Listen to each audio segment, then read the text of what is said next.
sign the agreement with her Rwandan counterpart. UK will pay Rwanda $150 million to take refugees to Rwanda. To changing some of the norms around the broken global migration system.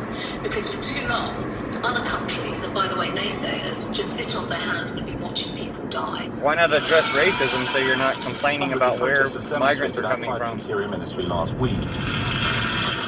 Complaining about certain migrants and not complaining about others. Slammed the idea That's at a time racism. when tens of thousands of British residents are volunteering to host refugees from Ukraine. The government is completely out of step with the public here. Zoe Gardner is the Policy and Advocacy Manager at the Joint Council for the Welfare of Immigrants. She told the BBC the policy was, quote, despicable.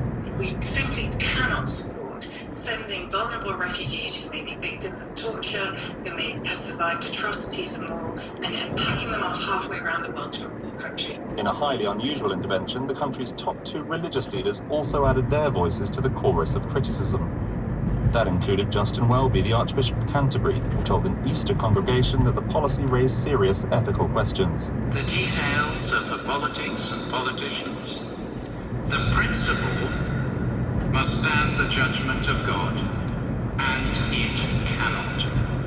Because subcontracting out our responsibilities is the opposite of the nature of God. Many of Britain's Conservatives It's have for years Antichrist. sought to toughen immigration policies, Conservatives, pursuing yeah. what was called a hostile environment approach toward Trump-Putin migrants, years. and pushing for Brexit, a policy partly designed to better control Britain's borders. By Putin.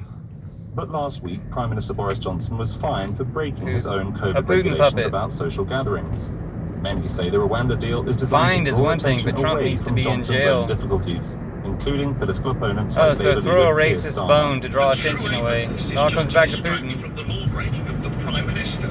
And that's why I say it shows that he's got no answers, he's got no grip, he's got no shame. It's a desperate announcement. He's a Tomorrow, Johnson will Trump-Putineer. face questions from members of Parliament after a long Easter break. It's like we have May to hope arrest they'll Trump if focus we're going to more really on the stop Putin. resettlement of refugees in Rwanda than on his own long-term future. And reverse all the in Darren. racism that he tried to NPR News, I'm Willem Marks in make London. permanent.